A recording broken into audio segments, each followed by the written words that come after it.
السلام علیکم ورحمۃ اللہ وبرکاتہ۔ ناظرین خوش آمدید کہتے ہیں آپ کو کیو ٹی وی کی لائیو نشریات ماہ رمضان مبارک کے تعلق سے، اور سلسلہ جاری ہے دورہ ترجمہ قرآن کا، اور اللہ تعالیٰ کی توفیق سے سورہ آل عمران کی تکمیل ہو چکی ہے۔ بات کو آگے بڑھاتے ہیں، اگلی سورت سورۃ النساء، اور نام سے کیا ظاہر ہے، عورتوں کے حوالے سے کلام آ رہا ہے۔ الرجال لفظ تو آئے گا سورہ نساء میں، الرجال کے عنوان سے قرآن کریم میں سورت کوئی نہیں ہے، مردوں کو کہا جاتا ہے رجال، لیکن النساء کے عنوان سے قرآن پاک میں صورت ہے۔ اس سے اندازہ کیا جا سکتا ہے کہ یہ دین مردوں کے لیے بھی رہنمائی دیتا ہے، عورتوں کے لیے بھی رہنمائی دیتا ہے، مردوں کے بھی حقوق بیان کرتا ہے، عورتوں کے حقوق کا بھی ذکر کرتا ہے۔ سورۃ النساء مدنی صورت ہے، طویل مدنی صورت ہے۔ اس میں سچے اہل ایمان سے بھی خطاب ہے، ایمان کے جھوٹے دعوے دار منافقین ان کا ذکر بھی ہے، اور اہل کتاب کا ذکر بھی آئے گا۔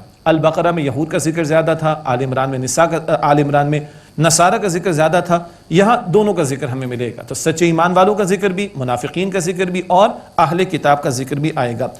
پہلی جو 43 آیات 43 آیات، ان میں کمزور طبقات میں سے عورتوں کے تعلق سے، یتیموں کے تعلق سے رہنمائی ہمارے سامنے آئے گی، کچھ معاشرتی دیگر احکامات بھی ہیں، اور کچھ عبادات کے حوالے سے بھی ہدایات عطا کی جائیں گی پہلی 43 آیات میں۔ پہلا رکوع ہے، اس میں عورتوں کے تعلق سے، یتیموں کے تعلق سے رہنمائی عطا کی جا رہی ہے۔ آئیے سورۃ النساء کا مطالعہ شروع کریں، اس ایک جملے کے ساتھ بھی کہ احادیث سے یہ رہنمائی ملتی ہے کہ اپنی عورتوں کو سورۃ النساء کی تعلیم دیا کرو۔ اعوذ باللہ من الشیطان الرجیم، بسم اللہ الرحمن الرحیم۔ یا ایھا الناس اتقوا ربکم الذی خلقکم من نفس واحدہ، اے لوگو اپنے رب سے ڈرو، اپنے رب کا تقوی اختیار کرو جس سے تمہیں ایک جان یعنی آدم علیہ السلام سے پیدا فرمایا۔ وَخَلَقَ مِنْهَا زَوْجَهَا، اور انہی سے ان کی زوجہ کو بنایا۔ وَبَثَّ مِنْهُمَا رِجَالًا كَثِيرًا وَالنِّسَاءَ، اور انہی دونوں سے پھیلا دیے بہت سے مرد اور عورت۔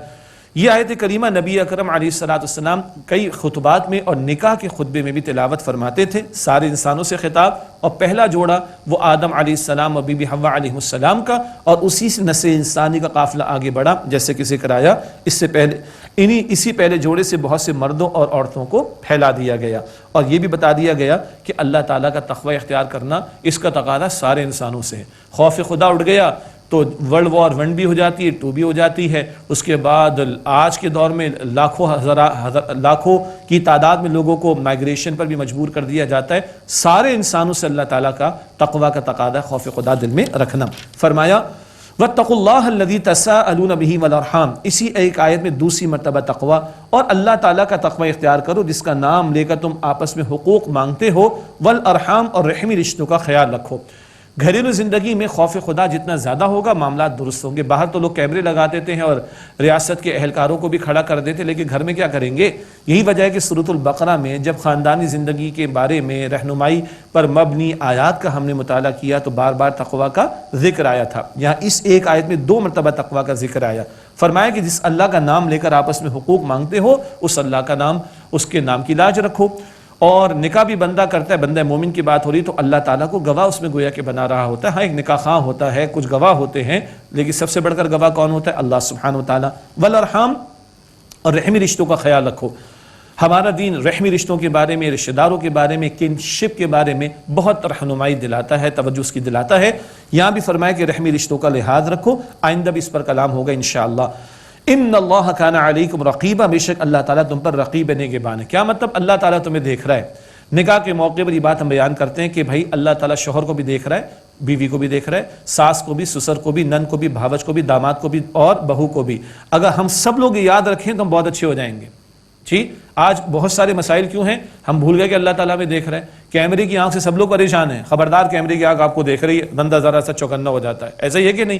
اللہ تعالیٰ جو دیکھ رہا ہے وہ خیال ہے کہ نہیں؟ بس یہ یقین ہو جائے تو وارے نیارے ہو جائیں، معاشرے ہمارے، گھرانے ہمارے بہت بہتر ہو جائیں گے انشاءاللہ۔ یتیموں کے تعلق سے رہنمائی، وَآتُوا الْيَتَامَ أَمْوَالَهُمْ وَلَا تَتَبَدَّلُوا الْخَبِيثَ بِالطَّيِّبِ، اور یتیموں کو ان کے مال دے دو اور نہ بدلو ناپاک کو پاک سے۔ کیا مطلب؟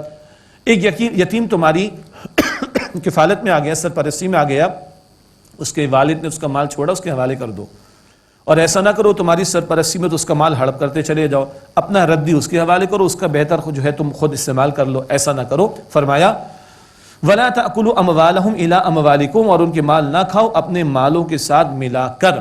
یہ تو گنجائش دی گئی تھی کہ چلو الگ الگ ہانڈی بناؤ گے، الگ الگ انتظام کرو گے، مشکل ہوگی، لیکن ایسا نہ کہ اس ملانے کے چکر میں اس غریب کے بیچارے کا مال ہی ہڑپ کر جاؤ۔ یتیم کا مال ہڑپ کرنا یہ کبیرہ گناہوں میں سے بہت بڑا گناہ ہے، اللہ تعالیٰ حفاظت فرمائے، آگے بھی ذکر آئے گا۔ اِنَّهُ كَانَ حُوبًا كَبِيرًا، بے شک یہ بڑا گناہ ہے، خود اللہ تعالیٰ فرما رہا ہے۔ وَإِنْ خِفْتُمْ اللہ تقسطوا فی الیتامى، اور اگر تم کو ڈر ہو کہ تم یتیم، مراد یتیم لڑکیاں ہیں، سیدہ عائشہ صدیقہ رضی اللہ تعالی عنہ نے بھی اس کی وضاحت فرمائی، اور اسی سورہ نساء میں آیت نمبر 127 میں بعد میں وضاحت آ بھی جائے گی۔ وہ کیا ہے بھلا کہ اس معاشرے میں یتیموں کے ساتھ ظلم و ستم ہوتا، اور ایک یتیم لڑکی، بہرحال اس کے والد کا انتقال ہو گیا تو اس کے کزنس وغیرہ اس سے نکاح کرتے، مہر بھی دینا نہیں پڑے گا، کم میں جان چھوٹ جائے گی، یہ ایسے بھی نکاح کرتے کہ چلو اس کا مال ہڑپ کر لیں گے، استغفر اللہ۔ تو اس حوالے سے توجہ دلائی گئی۔ وَإِنْ خِفْتُمْ اللہ تقسطوا فی الیتامى، اور اگر تمہیں اندیشہ ہو کہ تم یتیم لڑکیوں کے حق میں انصاف نہ کر سکو گے، عدل نہ کر سکو گے، فَانْكِحُوا مَا طَابَ لَكُم مِّنَ النِّسَاءِ مَثْنَىٰ وَثُلَاثَ وَرُبَاعَ، تو نکاح کر لو جو تمہیں عورتیں بھلی لگیں، 2 اور 3 اور 4۔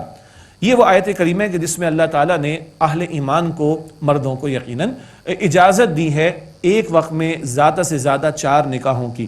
ایک تو یتیموں کے ساتھ بے انصافی کا معاملہ نہ ہو اور عدل کا تقاضا پورا کیا جائے، وہ اپنی جگہ ایک بات ہے، اور ساتھ یہاں پر بتایا جا رہا ہے کہ تمہیں آپشن ہے، یہ ظلم تو نہ کرو کہ کسی یتیم لڑکی سے تم نکاح کر کے مال ہڑپ کر جاؤ، نکاح کرنے کے لیے اور بھی عورتیں معاشرے میں دستیاب ہیں، تو تم 2 کر سکتے ہو، 3 کر سکتے ہو، میکسیمم 4۔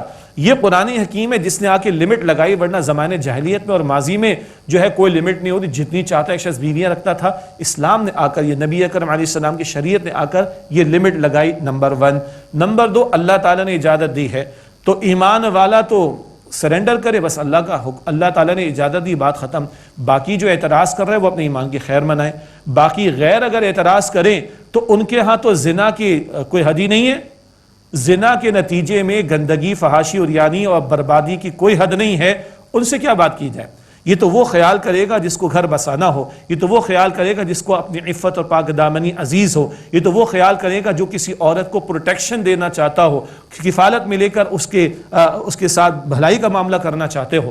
تو قرآن حکیم اجازت دیتا ہے، ہاں آگے ذکر آئے گا عدل کے ساتھ، اور کبھی ضرورت بھی پیش آتی ہے، کبھی جنگی حالات کے موقع پر بھی ایسی ضرورت پیش آ سکتی ہے، افراد اگر شہید ہو جائیں، مرد اگر شہید ہو جائیں تو بیوہ عورتوں کا کیا معاملہ ہوگا، اور کبھی اس کے علاوہ عموم کے اعتبار سے بھی ہو سکتا ہے۔ دنیا کے اندر بہت سارے ممالک میں عورتوں کی تعداد زیادہ ہے، مردوں کی تعداد کم ہے، تو اگر تمام مردوں اور عورتوں کے نکاح ہو جائیں گے تو جو عورتیں بغیر نکاح ہوں گی کیا کریں گے؟ ان کا چھوڑ دیں گے ایسے ہی ان کو، تو لا محالہ قرآن کریم اس کی اجازت دیتا ہے۔ اسی طریقے پر بعض مرتبہ ایک شخص کی بیوی ہے، معذور ہو گئی ہے، کوئی بیماری میں مبتلا ہو گئی، کیا کرے؟ فارغ کر کے اس کو گھر سے نکال دے؟ نہیں بھائی، اس مرد کو اجازت دی گئی ہے کہ وہ افورڈ کر سکتا ہے، عدل کے تقاضے پورے کرے، ایک اور نکاح کر لے، اس کو بھی پروٹیکشن مل جائے گی اور اس کی خواہش کی بھی تکمیل ہو جائے گی جو اللہ تعالیٰ نے فطری جذبہ رکھا۔ باقی اور بہت ساری حکمتیں جو دین نے بیان فرمائی، ہم تو مسلمان ہیں، اللہ نے اجازت دی ہے، بات ختم۔ اور محمد مصطفیٰ علیہ السلام نے کئی نکاح کر کے دکھائے، بات ختم۔ اور محمد مصطفیٰ علیہ السلام نے بیواؤں سے نکاح کر کے بھی دکھائے، یہ بھی بات ہمارے سامنے رہنی چاہیے، مگر یہ اجازت اللہ کا دین عطا کرتا ہے۔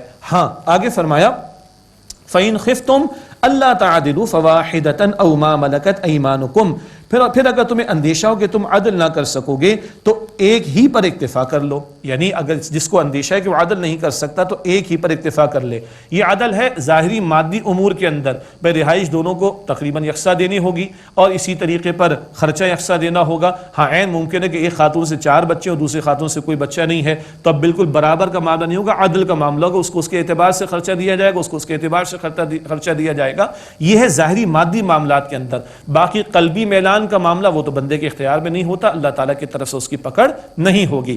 لیکن یاد رہے کہ کچھ تو کچھ اسی عدل کی بات کرتے ہیں، اور عدل تو اولاد میں بھی ہونا چاہیے، عدل تو معاملات زندگی میں ہونا چاہیے، عدل رشتہ داروں میں بھی ہونا چاہیے، عدل امپلائیز میں بھی ہونا چاہیے۔ وہاں کوئی بات نہیں کرتا، بس وہی غیروں کی نقالی میں دجالی تہذیب کے جو ہم نوا ہیں ان کے پریشر میں آ کر نگیشن کرنا شروع کرتے، اور اسلام نے جو گنجائش دی ہے 2 یا 3 یا 4 کی، اس کی نفی کے اندر ہی معاذ اللہ لگ جاتے۔ یہ مرعوبیت سے، غلامانہ ذہنیت سے باہر نکلیں، عدل کرنا ہے، ساری جگہوں پر عدل ہونا چاہیے، نہ کہ صرف یہ کہ کسی کی 1 سے زائد بیویاں ہو تو وہیں پہ عدل کا جھنڈا لے کر کھڑا ہو کر اس کے اوپر پریشر ڈالنے کی کوشش کی جائے۔ یہاں بھی عدل کی ضرورت ہے۔ بہرحال فرمایا کہ فَإِنْ خِفْتُمْ أَلَّا تَعْدِلُوا فَوَاحِدَةً، پھر اگر تمہیں اندیشہ ہو کہ تم عدل نہ کر سکو گے تو ایک ہی پر اکتفا کرو. یہ ہے اللہ تعالیٰ کا بڑا پیارا دین, اس نے توازن عطا فرمایا ہے, اور آگے ذکر آ بھی جائے گا بعد میں. ایسا نہ ہو کہ ایک پر تم اتنے مائل ہو جاؤ کہ دوسری کو لٹکتا چھوڑ دو گے, لگے اس بیچاری کا اگر دوسری کسی کی بیوی ہے کوئی پوچھنے والے کوئی نہیں ہے, اس کی اجازت نہیں ہے. او ما ملکت ایمانکم, یا وہ کنیز کے جس کے تم مالک ہو گئے. کنیزوں کے بارے میں 5ویں پارے کے آغاز میں کچھ ذکر آ جائے گا, وہاں تھوڑی سی بات آپ کے سامنے رکھ دیں گے, بس بات رکھنے کی حد تک ہے. فی الحال کو غلاموں کنیزوں کا تصور موجود نہیں ہے, جب تھا یا ایسے حالات ہوں تو اس کے لیے رہنمائی موجود ہے. ذالک ادنی اللہ تعولوا, یہ اس بات کے قریب ہے کہ تم جھک نہ پڑو, یعنی عدم توازن کا معاملہ نہ ہو جائے. عدل کی شرط کو اللہ تعالیٰ نے یہاں پر بیان فرما کر توجہ دلا دی. پھر عورتوں کے حقوق کے حوالے سے بڑی اہم ہدایات. وَآتُوا النِّسَاءَ صَدُقَاتِهِنَّ نِحْلًا, اور عورتوں کو ان کے مہر خوشی خوشی ادا کرو. یہ عورت کا حق ہے, کیا مہر, ڈاوری. اور ہمارے لوگوں کا خیال ہے, بے وقوفی کی بات کرتے ہیں, ہاں طلاق کے وقت مہر دیا جاتا ہے. وہ اللہ کے بندو, وہ مہر کا معاملہ نکاح کے ساتھ مشروط ہے, نکاح کے موقع پر ہے. کچھ لوگوں کا خیال ہے, بڑے پڑھے لکھے لوگ ہیں لیکن کیا کریں, دین کے علی بے بھی انہوں نے سیکھنے کی کوشش نہیں کی. بس نکاح کرو, معلوم تو کرو دین کے تقاضے کیا ہے, دین کی رہنمائی کیا ہے. اللہ اکبر کبیرہ, زندگی بھر کا ایک معاملہ ہے لیکن معلوم نہیں کرتے. مہر اللہ تعالیٰ کی شریعت نے لازم کیا, قرآن پاک توجہ دلاتا ہے, نبی پاک صلی اللہ علیہ وسلم توجہ دلاتے ہیں. اور ہمارے کیا مولوی صاحب لکھ دیں, بھائی کیوں لکھ دیں, ادا کرنے کی نیت ہے, نہیں وہ لکھوا دیں, 10 لاکھ لکھ دیں, 20 لاکھ لکھ دیں, 1 کروڑ کا پلاٹ لکھ دیں, کیوں بھائی, بس لکھوانے کے لیے رہ گئی, یہ ادا کرنے کے لیے, لکھوانے کے لیے نہیں. اور حدیث سے مبارک ہے, نبی مکرم صلی اللہ علیہ وسلم فرمایا, جس نے کم یا زیادہ کوئی مہر طے کیا اور اس کا ادا کرنے کا ارادہ نہیں ہے تو قیامت کے دن وہ زانی کی حیثیت میں اللہ کے سامنے پیش ہوگا. ہم لوگ کتنی ڈنڈی مارتے ہیں ہمارے لوگ مہر کے معاملات میں, خدا کا خوف کرنا چاہیے. وَآتُوا النِّسَاءَ صَدُقَاتِهِنَّ نِحْلًا, اور عورتوں کو ان کے مہر خوشی خوشی ادا کرو. اب مجھے بتائیے, آج عورتوں کے لیے پتہ نہیں کیسے کیسے حقوق کا مطالبہ کیا جا رہا ہے, اس کی تذلیل کی جا رہی ہے, استغفر اللہ. یہ وہ باتیں جو قرآن پاک نے عورتوں کے بارے میں رہنمائی دی, ان پر کلام ہونا چاہیے, اور ان کے تعلق سے جو کوتاہی ان کا ازالہ ہونا چاہیے, اور مردوں کی تعلیم ہونی چاہیے, اور ان کو توجہ دلانی چاہیے کہ ان فرائض کو, ذمہ داریوں کو ادا کریں. ہاں آگے فرمایا, فَإِن طِبْنَ لَكُمْ عَنْ شَيْءٍ مِّنْهُ نَفْسًا فَكُلُوهُ هَنِيئًا مَرِيئًا, پھر اگر وہ خوشی خوشی تمہیں کچھ چھوڑ دیں اس میں سے تو اسے مزیدار خوشگوار سمجھ کر کھا لو, کوئی حرج کی بات نہیں ہے. مہر تم نے اپنی بیوی کو دے دیا, اب وہ اس میں سے تمہیں کچھ لوٹا دیتی ہے تو تم اس میں سے کھا سکتے ہو, کوئی حرج کی بات نہیں. خوشی خوشی وہ معاف بھی کر سکتی, اس کی گنجائش ہے, لیکن ایک دفعہ ہاتھ میں دے کر دیکھے پھر معافی ہوتی ہے کہ نہیں ہوتی, اس کے بعد جو معافی ہو جائے وہ معافی ہے, اور اس کے بعد تم اس میں سے کھا سکتے ہو, مگر خوشی خوشی ہوگا, جبرن نہیں ہوگا. یہ جو ہمارے معاشرے میں بعض لوگوں نے عورت کو جوتی کی نوک پر جو معاذ اللہ رکھا ہوا ہے تو بیچاری ویسی ڈری سہمی رہتی, تو ظلم ہے, یہ تو ظلم ہے. ہاں خوشی خوشی وہ معاف کرنا چاہے تو معاف کر سکتی ہے. اللہ سے ₹1,00,000 طے تھا, وہ 50,000 پر آمادہ ہے, کوئی حرج کی بات نہیں. کچھ وہ اپنے شوہر کو واپس کر دیتی, گفٹ پیک کر دیتی, کوئی حرج کی بات نہیں ہے. سب کچھ جائز ہے, مگر یہ رضامندی, باہمی رضامندی سے, بلکہ یوں کہیے کہ عورت کے فری کنسنٹ کے ساتھ ہو, جبر کے ساتھ نہ ہو.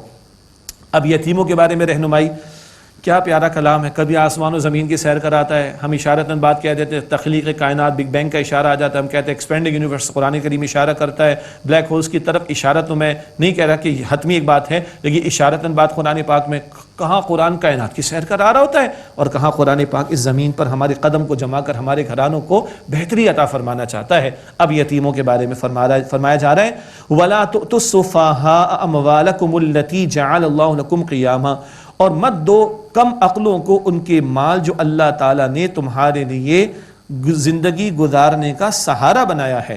وَارْزُقُوهُمْ فِيهَا وَاكْسُوهُمْ, اور انہیں اس میں سے کھلاتے رہو اور پہناتے رہو. وَقُولُوا لَهُمْ قَوْلًا مَّعْرُوفًا, اور ان سے بھلی بات کہو. کیا مطلب, یہاں صفحہ کم عقل کے نے کہا, وہ یتیم بچے بچی ہیں جو تمہاری کفالت میں آ گئے, ابھی چھوٹی عمر کے, عقل نہیں ہے, معاملہ فہمی نہیں ہے, جو ہے وہ معاملات کو جانتے نہیں ہیں, خرید و فروخت کے معاملات, لین دین کے معاملات, اس طرح کی چیزیں نہیں جانتے, ان کو کہا جا رہا ہے کہ کم عقل ہیں ابھی, تو ان کا مال جو اللہ تعالیٰ نے تمہارے لیے زندگی گزارنے کا ذریعہ بنایا, ان کے حوالے ابھی نہ کرو, کھلاتے رہو پلاتے رہو. یعنی مال حلال پر اگر ملے تو اللہ کی نعمت ہے, ضائع نہیں کرنا. کمانا بھی حلال سے ہے, خرچ بھی جائز میں کرنا ہے. جی کہاں سے کمایا, کہاں خرچ کیا, یہ دونوں سوالات قیامت کے دن ہونے. 5 سوالات میں جو 2 سوالات شامل ہیں قیامت کے دن, وہ یہ بھی کہاں سے کمایا مال اور کہاں خرچ کیا. تو مال نعمت ہے اللہ تعالیٰ کی, ضائع نہیں کرنا اس کو. ہاں ان کو کھلاتے رہو پلاتے رہو اس میں سے. وَقُولْ لَهُمْ قَوْلًا مَّعْرُوفًا, اور ان سے بھلی بات کہو, اچھے انداز سے ان سے کلام کرو, ان کے ساتھ حسن سلوک کا معاملہ کرو. آگے فرمایا وَابْتَلُوا الْيَتَامَىٰ حَتَّىٰ إِذَا بَلَغُوا النِّكَاحَ, اور یتیموں کو آزماتے رہو یہاں تک کہ وہ نکاح کی عمر کو پہنچ جائیں، یعنی اب بلوغت کا معاملہ آ جائے، کچھ معاملہ سمجھ میں انہیں آنا شروع ہو جائے، کچھ لین دین کروا کر دیکھ لو، خرید و فروخت کروا کر دیکھ لو، اب باتیں سمجھ آ رہی ہیں تو پھر کیا کیا جائے؟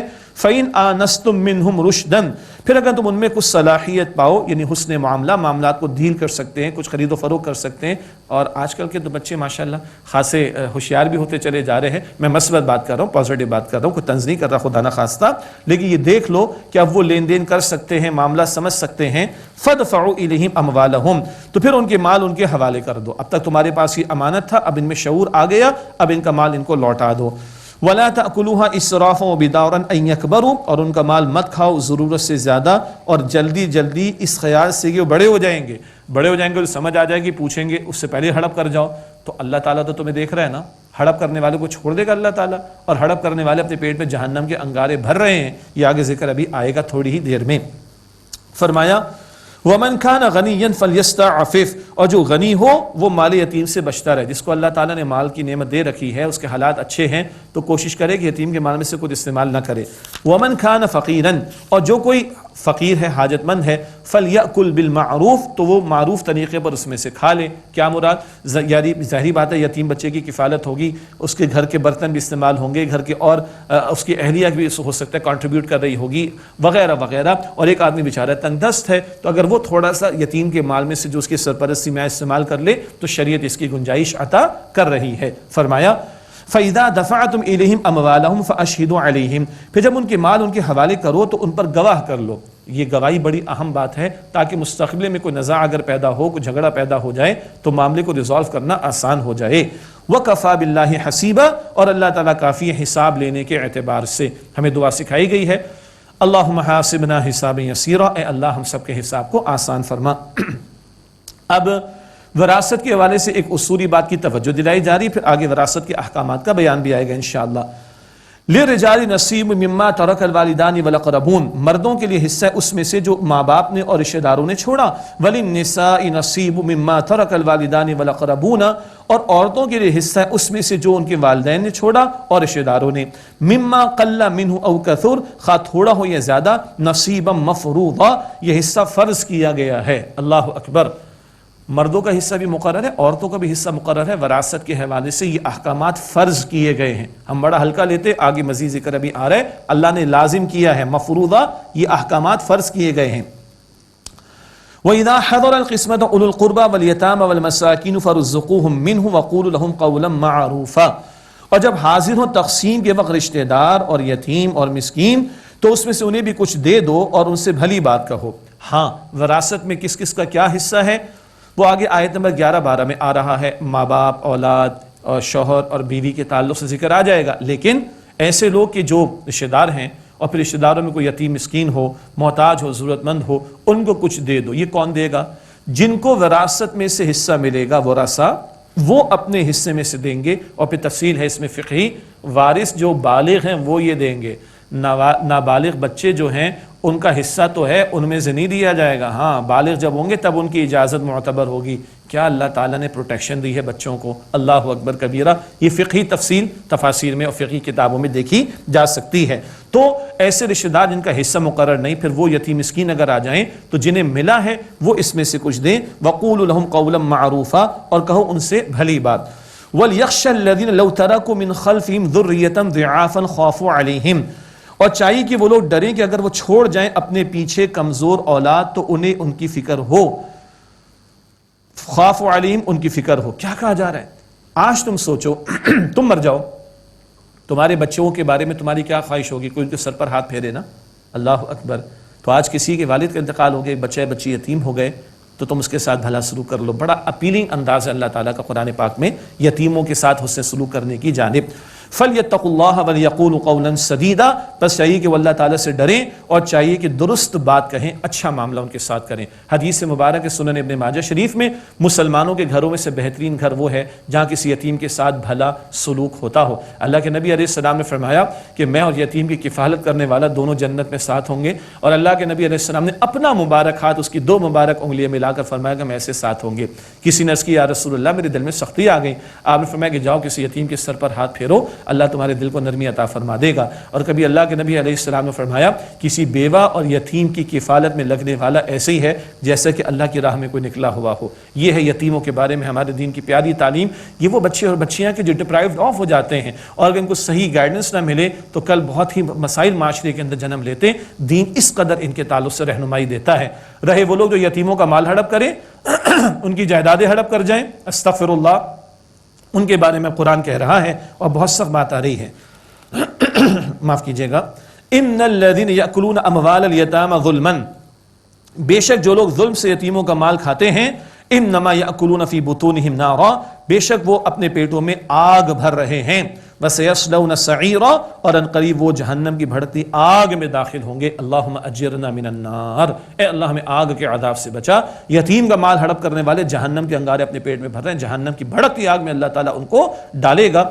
سنن ابن ماجہ کی حدیث میں یہ ذکر بھی ہے، بدترین گھر مسلمانوں کا وہ ہے جہاں کسی یتیم کے ساتھ برا سلوک ہوتا ہو۔ اور آج ہمارا حال کیا ہے؟ ایک شخص کے بھائی کا انتقال ہوا تو بھائی کی بیوہ کا مال ہڑپ کر لیا، بھائی کے بھتیجوں بچوں کا یعنی بھتیجوں اور بھتیجوں کا مال ہڑپ کر لیا، انا للہ و انا الیہ راجعون۔ یا ایک بڑا بیٹا ہے، چھوٹے بہن بھائی بہت ہی چھوٹے، ان کا مال ہڑپ کر لیا۔ کیا خیال ہے کتنے عیاشیاں کر لوگے دنیا کے اندر؟ موت نہیں آنی، مرنا نہیں ہے، اللہ کو جواب نہیں دینا۔ اللہ تعالیٰ فرما رہے ہیں بھڑکتی ہوئی آگ میں ڈالے جائیں گے وہ جو یتیموں کا مال ہڑپ کرتے ہیں۔ استغفر اللہ، اللہ ہم سب کو جہنم کے عذاب سے محفوظ فرمائے۔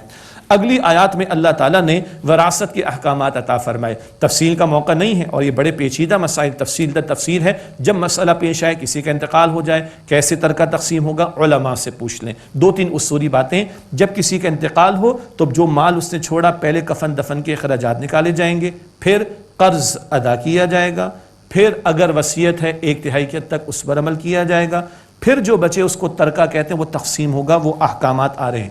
تو کفن دفن، پھر اس کے بعد قرض، پھر اس کے بعد وصیت پر عمل، اور پھر اس کے بعد جو بچے گا وہ ترکہ ہے جس کو تقسیم کرنا ہوتا ہے۔ اللہ تعالیٰ ارشاد فرما رہے ہیں۔ اگلی آیت ہے آیت نمبر 11، اس میں والدین اور اولاد کے تعلق سے ذکر آ رہا ہے کس کو کیا ملے گا۔ اچھا، ترجمہ کریں گے اور تھوڑی سی وضاحت کریں گے۔ تفصیلی احکامات تو ہمارا میدان بھی نہیں ہے، فقہی میدان ہمارا میدان نہیں، ہم بالکل کھلے الفاظ میں بات عرض کرتے ہیں۔ جب مسئلہ پیش آئے تو پھر علماء کی طرف رجوع کرنا چاہیے، فتویٰ لے کر معلوم کر کے عمل کرنا چاہیے۔ ہاں، موٹی موٹی بات ذہن میں بیٹھی ہوگی تو انشاءاللہ تعالی جب معاملات پیش آئیں گے تو توجہ رہے گی۔ فرمایا یوصیکم اللہ فی اولادکم، اللہ تعالیٰ تمہیں وصیت فرماتا ہے تمہاری اولاد کے بارے میں، للذکر مثل حظ الانثیین، مرد کا حصہ 2 عورتوں کے برابر ہے۔ کیا مطلب؟ عورت کا آدھا کر دیا؟ او بھائی، اللہ تعالیٰ نے شریعت کی تعلیم میں معاف کیجیے گا کفالت کی ذمہ داری مرد پر رکھی ہے۔ بیٹی ہے تو باپ کی کفالت میں ہے، بیوی ہے تو شوہر کی کفالت میں، ماں ہے تو بیٹے اگر بڑے تو ان کی کفالت میں، اللہ اکبر کبیرہ، اور بہن ہے تو بھائی کی کفالت میں آ جائے گی، وغیرہ وغیرہ۔ پھر بھی آدھا حصہ دیا گیا ہے۔ مردوں پر کفالت کی ذمہ داری زیادہ، اس اعتبار سے زیادہ حصہ دیا گیا۔ اور کس نے دیا ہے؟ اللہ تعالیٰ نے۔ کلیئر؟ للذکر مثل حظ الانثیین، مرد کا حصہ 2 عورتوں کے برابر ہے۔ کچھ ٹیکنیکل مسائل ہیں جہاں برابر ہو جاتا ہے مرد عورت کا، 1-2 مثالیں آگے آ جائیں گی انشاءاللہ۔ فَإِن كُنَّ نِسَاءً فَوْقَ اثْنَتَيْنِ فَلَهُنَّ ثُلُثَ مَا تَرَكَ، پھر اگر عورتیں ہوں 2 سے زیادہ تو ان کے لیے اس میں سے 2/3 ہے جو وارث نے چھوڑا۔ اگر 2 بیٹیاں ہیں اور 2 سے زائد ہوں یا 2 ہوں تو بتایا جا رہا ہے فَلَهُنَّ ثُلُثَ مَا تَرَكَ، تو ان کے لیے اس میں سے 2/3 ہے جو وارث نے چھوڑا۔ وَإِن كَانَتْ وَاحِدَةً فَلَهَا النِّصْفُ، اور اگر ایک ہی ہو تو اس کے لیے نصف ہوگا۔ اگر کسی کی ایک بیٹی ہے تو نصف ملے گا، اور فقہا نے وضاحت فرما دی اگر ایک ہی بیٹا ہے تو اس کو پورا مل جائے گا۔ کیوں؟ بیٹی کا آدھا اور بیٹے کا اس سے دگنا ہے۔ یہ تو ہوا اولاد کے تعلق سے۔ آگے فرمایا والدین کے بارے میں، وَلِأَبَوَيْهِ لِكُلِّ وَاحِدٍ مِّنْهُمَا السُّدُسُ مِمَّا تَرَكَ إِن كَانَ لَهُ وَلَدٌ، اور اس کے مرنے والے کے ماں باپ کے لیے دونوں میں سے ہر ایک کا 6واں حصہ ہوگا، 1/6۔ دیکھیں یہاں برابر ہو رہا ہے، ٹیکنیکل بات ہے، تفصیل کا موقع نہیں۔ اور اس کے ماں باپ کے لیے دونوں میں سے ہر ایک کا 6واں حصہ ہے، اس میں سے مما ترک، جو اس میت نے چھوڑا، ان کان لہو ولد، اگر اس میت کی اولاد ہو۔ اگر اولاد ہے تو ماں باپ کو 1/6 ملے گا۔ فَإِن لَمْ يَكُن لَهُ وَلَدٌ، پھر اگر اس کی اولاد نہ ہو، وَوَرِثَهُ أَبَوَاهُ فَلِأُمِّهِ الثُّلُثُ، اور ماں باپ ہی اس کے اگر وارث ہوں تو اس کی ماں کا 1/3 حصہ ہوگا۔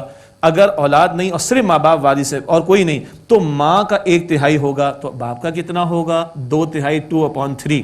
فَإِن كَانَ لَهُ إِخْوَةٌ فَلِأُمِّهِ السُّدُسُ مِن بَعْدِ وَصِيَّةٍ يُوصِي بِهَا أَوْ دَيْنٍ۔ پھر اگر اس میت کے کئی بہن بھائی ہوں تو اس کی ماں کا 6واں حصہ ہوگا۔ سبحان اللہ، اگر بہن بھائی بھی ہیں تو ماں کا 6واں حصہ ہوگا، تو باپ کا کتنا ہوگا؟ 5/6 ہوگا۔ کیوں؟ ماں باپ زندہ ہو تو بہن بھائیوں کو نہیں جاتا، جب والد کا انتقال ہوگا تو پھر بہن بھائیوں کو وہاں سے مل جائے گا۔ دوبارہ پڑھ لیتے ہیں۔ پھر اگر اس میت کے کئی بہن بھائی ہوں تو اس کی ماں کا 6واں حصہ گویا باپ کا 5/6 ہوگا۔ من بعد وصیت یوصی بہا او دین، اس وصیت کے بعد جو وہ کر گیا یا قرض ادا کرنے کے بعد۔ یہاں وصیت کا ذکر پہلے اور قرض کا ذکر بعد میں، لیکن اس پر امت کے علماء کا اتفاق ہے، قرض پہلے ادا ہوگا پھر وصیت پر عمل ہوگا۔ وصیت کی اہمیت کو بیان کیا گیا ہے، قرض والا تو سر پر آ کر کھڑا ہو جائے گا، وصیت والے کو تو پتہ بھی نہیں ہوگا، تو وصیت کی اہمیت کا ذکر کرنے کے لیے پہلے بیان ہے، ورنہ قرض پہلے ادا ہوتا ہے پھر وصیت پر عمل۔ آباؤکم و ابناؤکم لا تدرون ایہم اقرب لکم نفعا، تمہارے باپ اور تمہارے بیٹے تمہیں معلوم نہیں کہ ان میں کون تمہارے لیے نفع پہنچانے میں نزدیک تر ہے، تم نہیں جانتے، اللہ جانتا ہے، اس نے احکامات دیے۔ فریدۃ من اللہ، یہ اللہ تعالیٰ کا مقرر کیا ہوا حصہ ہے، فرض کیا ہوا۔ ان اللہ کان علیما حکیما، بے شک اللہ تعالیٰ خوب علم رکھنے والا، حکمت والا ہے۔ ناظرین کرام، ایک وقفہ لیتے ہیں، اس کے بعد زوجین کے حوالے سے جو احکامات ہیں ان کا ذکر آئے گا۔ ملاقات ہوتی ہے ایک وقفے کے بعد اور سلسلہ رہے گا جاری دورہ ترجمہ قرآن کا۔ السلام علیکم ورحمۃ اللہ وبرکاتہ۔